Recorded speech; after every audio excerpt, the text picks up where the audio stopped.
এক বাদশাহর দরবারে একদিন এক লোক এসে বলল, জাহাপনা, আমার একটি চাকরির ভীষণ প্রয়োজন। দয়া করে আমাকে একটি চাকরি দিন। বাদশাহ লোকটিকে জিজ্ঞেস করলেন, তোমার কি যোগ্যতা আছে? লোকটি তখন বলল, হুজুর, আমি মানুষ বা যে কোনো প্রাণীর মুখ দেখে তার বংশ পরিচয় বলে দিতে পারি। বাদশাহ মনে মনে ভাবলেন, বাহ, চমৎকার তো, দেখা যাক লোকটিকে পরীক্ষা করে। কিছুদিন পর বাদশাহ লোকটিকে দরবারে তলব করে। তার সবচেয়ে প্রিয় ঘোড়াটির ব্যাপারে লোকটিকে জিজ্ঞেস করলেন, আচ্ছা বলো তো, আমার এই ঘোড়াটির জাত কেমন? লোকটি বাদশাকে বলল, জাহাপনা, ঘোড়াটির জাত ভালো না। এই কথা শুনে বাদশাহ ভীষণ রেগে গিয়ে তাকে বললেন, কি বলছো তুমি? আমি জাত দেখে লাখ টাকা খরচ করে ওকে কিনেছি, আর তুমি বলছো ওর জাত ভালো না।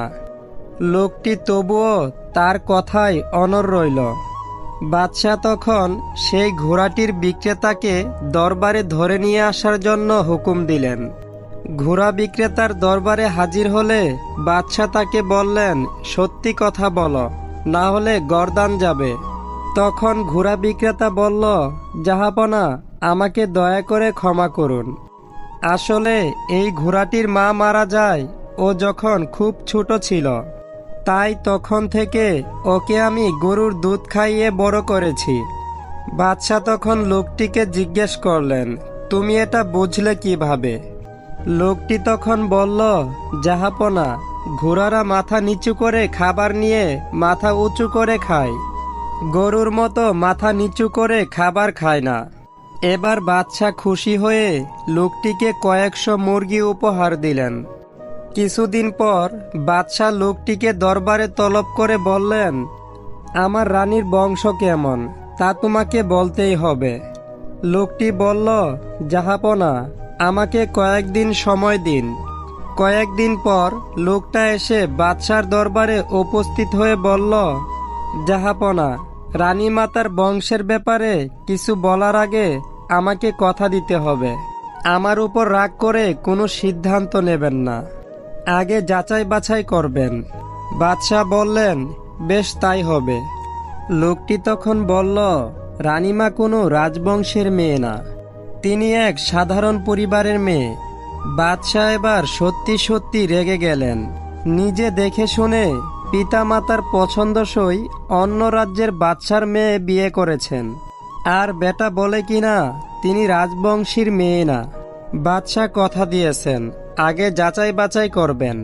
অতএব বাদশাহ তার শাশুড়িকে চেপে ধরলেন সত্যি বলার জন্য। এক পর্যায়ে শাশুড়ি ভেঙে পড়ে বললেন, বাবা, সত্যি কথা বলতে কি, তোমার শ্বশুর আর তোমার বাবা মিলে ঠিক করেছিলেন তোমার সাথে আমার মেয়ের বিয়ে দেবেন। আমার মেয়েটা 6 মাস বয়সে মারা গেল। আমরা ওই সময়ে অন্যের কাছ থেকে একটা ওই বয়সের মেয়েকে নিয়ে এসে লালন পালন করি। বাদশাহ লোকটিকে এক পাল ভেড়া, ছাগল ও গরু উপহার দিয়ে জিজ্ঞেস করলেন, তুমি বিষয়টা কিভাবে বুঝলে?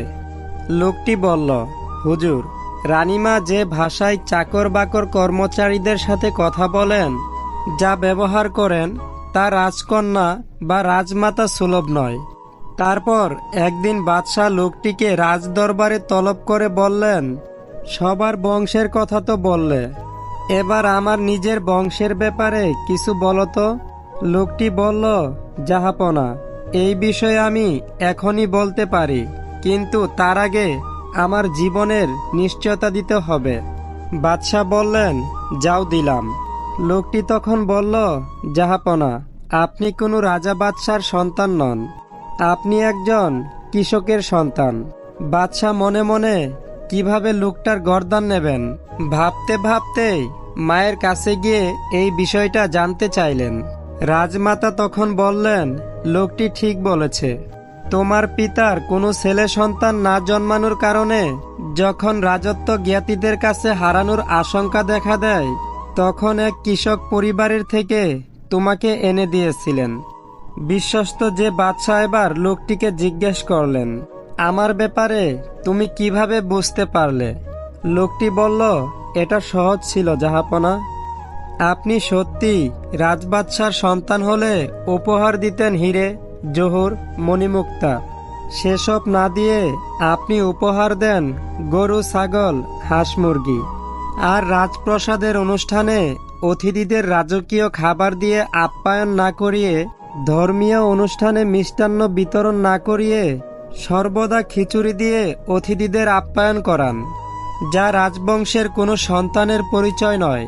প্রিয় বন্ধুরা, এই গল্পের শিক্ষণীয় বিষয় কি তা লক্ষ্য করেছেন? ওই যে মানুষ বলে না, ব্যবহারে বংশের পরিচয়। এটাই এই গল্পের শিক্ষণীয় বিষয়। আপনার ব্যবহারই আপনার বংশের পরিচয় বলে দেয়।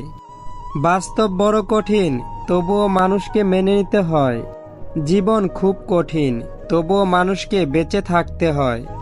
ভাবছো তুমি সবাই আপন, বড্ড ভালোবাসে। বিপদ এলে যাচাই করো কজন থাকে পাশে। ভালোবাসা খুব কষ্টের, তবুও মানুষ ভালোবাসার পেছনে ছুটে বেড়ায়। এই পৃথিবী অনেক মায়ার, তবুও এই পৃথিবী ছেড়ে চলে যেতে হয়। মানুষ যখন কোনো সমস্যার সম্মুখীন হয়, তখন লোকে তাকে স্বাদ কম দেয় আর উপদেশ বেশি দেয়। বর্তমানে মানুষ কোনো ভুল করলে সেটা শুধরানোর চেষ্টা করে না, বরং সেই ভুলটিকে লুকানোর জন্য আরও একটি ভুল করে বসে। নিজেকে খুশি রাখতে চাইলে অল্প কিছু পেলেই হবে, কিন্তু অপরকে খুশি রাখতে চাইলে তোমার অনেক কিছুই হারাতে হবে। যদি ব্যবহার একটি সুন্দর ফুল হয়, তাহলে চরিত্র তার সুগন্ধ। ভ্রমণের মজা নিতে চাইলে সাথে মালপত্র কম রাখুন। জীবনের মজা নিতে চাইলে চাহিদা আর আশা কম রাখুন।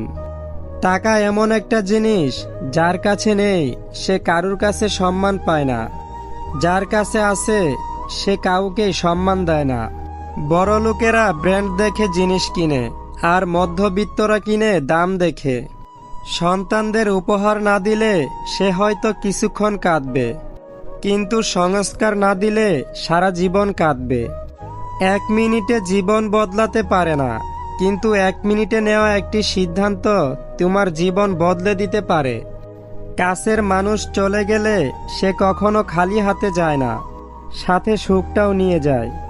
জেনে রেখো, যেদিন তুমি চলা বন্ধ করবে, সেদিন ওষুধ চলতে শুরু করবে।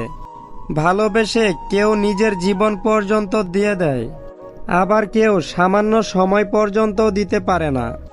সুখ হলো প্রজাপতির মতো, ধরতে গেলেই উড়ে যায়। কষ্ট হলো চোখের জলের মতো, আজীবন ঝরে যায়। নিজের স্ত্রীকে নাম ধরে ডাকলে কোনো সমস্যা নেই, কিন্তু সেই ডাকটা যদি মিষ্টি হয়, তাহলে দুজনার মধ্যে ভালোবাসা আরও সুমধুর হয়। সর্বদা সবাইকে সৎ কাজের আদেশ করুন, অসৎ কাজে নিষেধ করুন। দেখবেন ভবিষ্যৎ সুন্দর হবে।